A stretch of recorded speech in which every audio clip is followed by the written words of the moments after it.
Welcome back to the open mic, Trevor. Give it up for Trevor, everybody. Yay!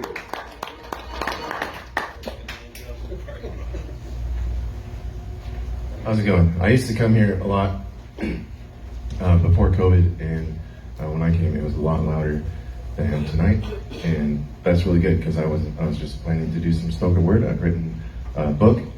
It's called The Third One from the Bitten Tongue of Trevor Logan, and I'm just going to go through it. You just let me know when to leave or whatever. It's my first haiku. It means something else when I say I bite my tongue than it does for you.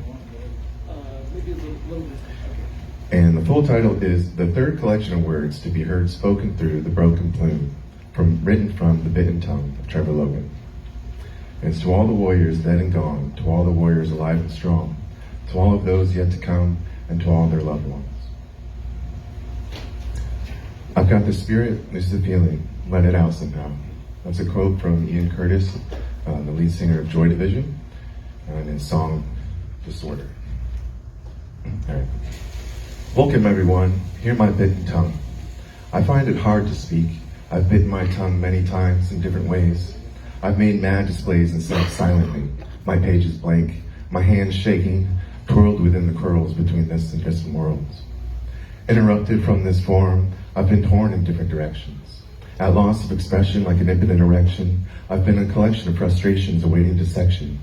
So I filled these pages with my rotten thoughts. Since the doctors couldn't cure me, I've made poetry my therapy. A fine frequency upon which to release this energy. Thank you for listening.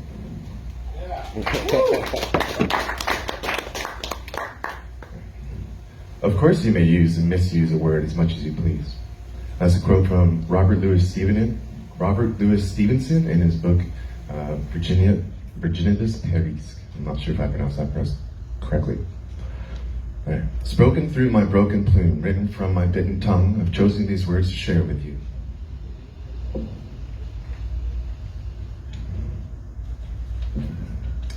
Part 2, Love in Nature, read by Wildlife. Poems of love, loss, and longing of Mother Nature and Mother Earth. Nature never seems to sleep. When off in pensive mood I lie, I gaze upon the wandering hills. I wonder how they wander so, and yet they stand so still.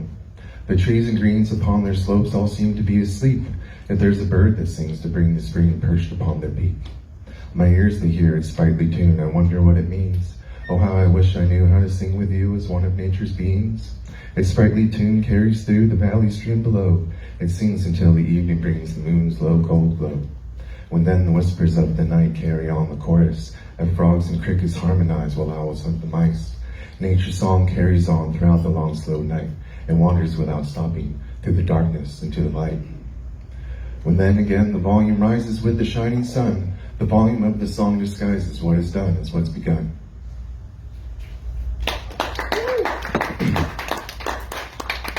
Some of my poems are real short, some of them are meant to be seen.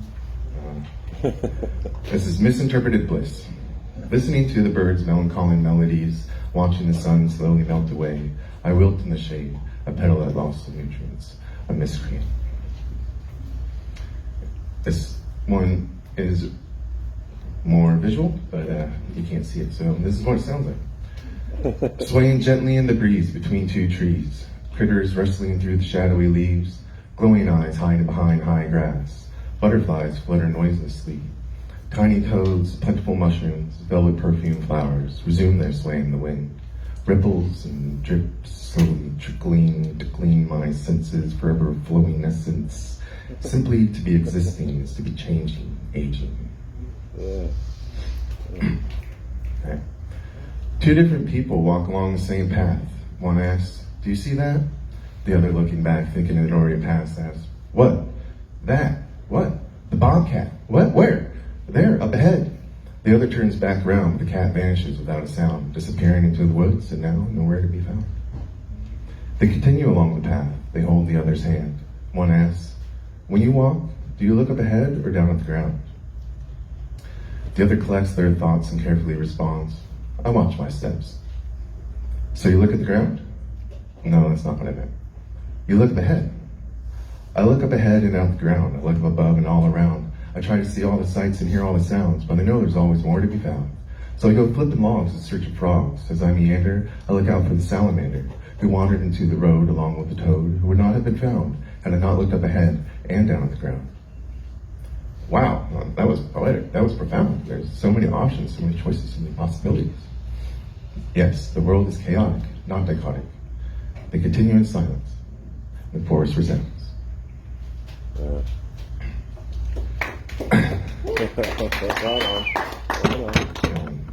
A whistling wind winds without warning and wails in the wallows of worry while we wonder what will wander across our path. Darkness surrounds us as the last ray casts the final shadow and swallows our eyes' guidance. The forest resounds the wind as night begins, using the moon's glow to show us where to go. Golden leaves of autumn fall at my doorstep, remind me nothing is forever. Green leaves of spring contradict their lesson, leave me in wonder. I watch the clouds change their colors. I watch the wind sway the flowers. I hear tits and sparrows sing and call. I hear hawks and crows screech and caw. The smell of the flowers' perfume pollen, the smell of the wind where their fragrance is fallen. I taste the first fruits of the coming spring. I taste the fresh fountain of a natural spring. I feel the sun warm the air. I feel content, at peace, without a care. This one was written very recently at a pond that is over in Nelson. Observation from the pond. The pond is dry beside some mud, green carrots, reeds, and the tiniest of frogs. Lizards have moved in. Two swifts sit at the tip of a dead oak. One quickly flies above me as the other makes me wish I brought my knocks. Two wrens call to each other from trees on either side of the pond. I stand in the shadows observing quietly. An acorn woodpecker joins the tree, and the wren too apparently. A vulture glides across the sky as it dives down the hillside. If it weren't for the ticks, I would sit. As they fly closer, I see now that the swifts are swallows. Two vultures circle me, joined by the third, and I move further into the oak's dark shadow. Tiny white butterflies dance within the grasses. They entice my eyes and enchant my senses. The aloe, agave, by the pond, where did it come from? The pond was made by force of machine, but why? I'm filled with wonder in a wonderful place. Nice. But ignorance is bliss. The flowers were much prettier before I knew more. I studied wildlife conservation management up in Humboldt, and I learned all about invasive species, and now it's much more depressing. Like at first, walking out on the trails, I'm like, oh, I know what this is, and then I learned what that is more than the name, and it's not so great. Anyway, I adjust my eyes to the dim light as the dark silence obscures the night. This is where I planned to end after this next one. This page. Only once we love ourselves may we believe so too does someone else.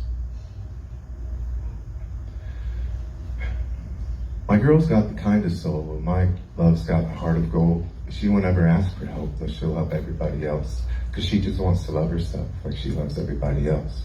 Oh, my girl's got a heart of gold, my love's got the kindest soul.